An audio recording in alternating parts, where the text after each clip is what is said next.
प्रिय छात्रों नमस्कार। एनसीईआरटी गणित कक्षा 10वीं में आपका स्वागत है।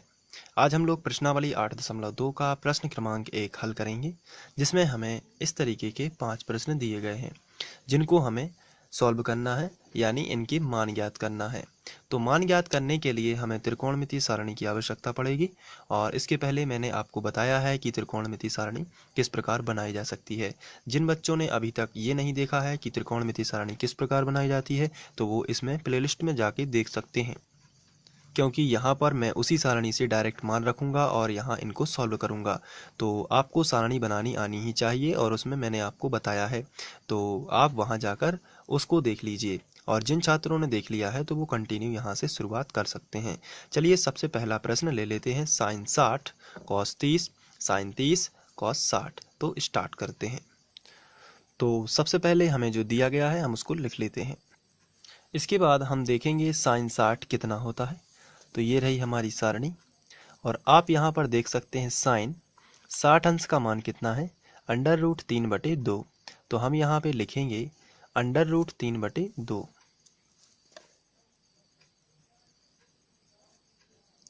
इसके बाद इन दोनों के बीच में कोई भी चिन्ह नहीं लगा है तो हम गुणाकार लगा सकते हैं।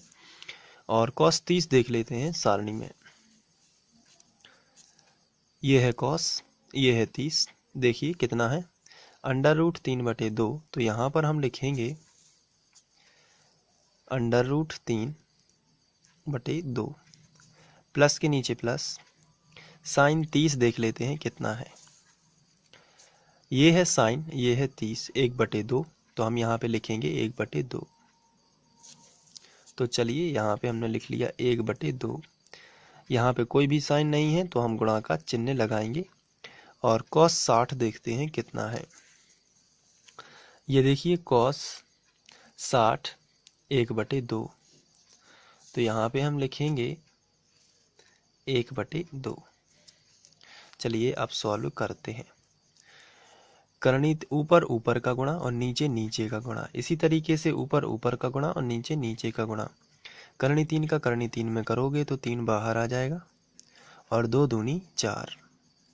प्लस लगा है तो प्लस, 1 एकम 1। ऊपर ऊपर का गुणा करोगे तो कितना आएगा, 1 एकम 1 और 2 दूनी 4।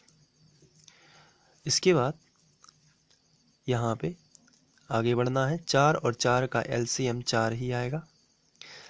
तो ऊपर की संख्या जब भी समान संख्या यहाँ पे रहती है तो ऊपर का हम ज्यों कहते हैं लिख देते हैं 3 + 1, इस तरीके से।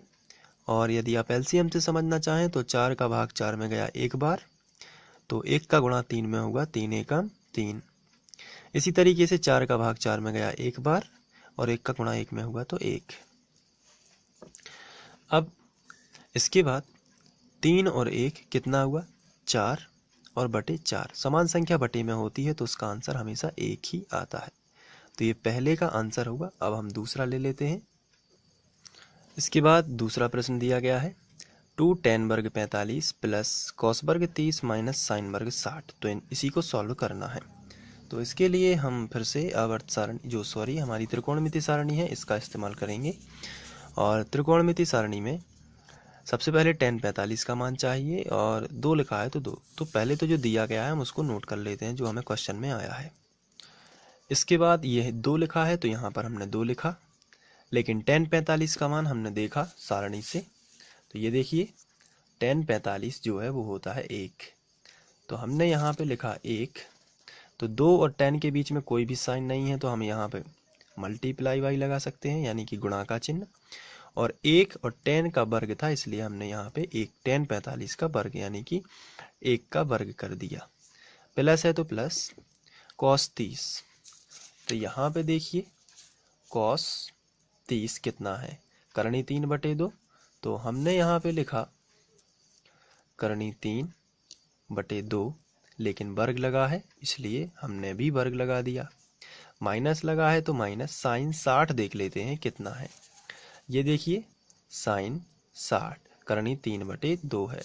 तो यहाँ पे हमने लिखा करनी 3/2 और वर्ग लगा है तो हमने भी वर्ग लगा दिया। आगे बढ़ते हैं। 1 का वर्ग 1 होता है, तो 2 × 1 प्लस करनी 3/2 का वर्ग है, इसका मतलब ये है कि हम इसे इस तरीके से लिख सकते हैं, करनी 3/2 गुणित करनी 3/2। करनी 3 का करनी 3 में करोगे तो 3 बाहर आ जाएगा और 2 दूनी 4, तो 3/4 जो है वो आपका आंसर आएगा। तो यहाँ पे हम लिख सकते हैं 3/4 माइनस, इसी तरीके से ये भी 3/4 आएगा क्योंकि सेम संख्या है, तो यहाँ पर ये कैंसिल हो जाएंगे प्लस माइनस के, तो बचेगा हमारे पास 2 एकम 2 और यही हमारा आंसर आ जाएगा। तो यहाँ पर हमने पहला प्रश्न और दूसरा प्रश्न किया है, आप चाहें तो इसे नोट भी कर सकते हैं और इसके लिए आपको यहाँ से शुरुआत से लिखना पड़ेगा। ये पहला शॉट है और इस तरीके से, इसके बाद ये दूसरा शॉट है। तो इसके बाद हम लोग तीसरा क्वेश्चन करेंगे। Thank you.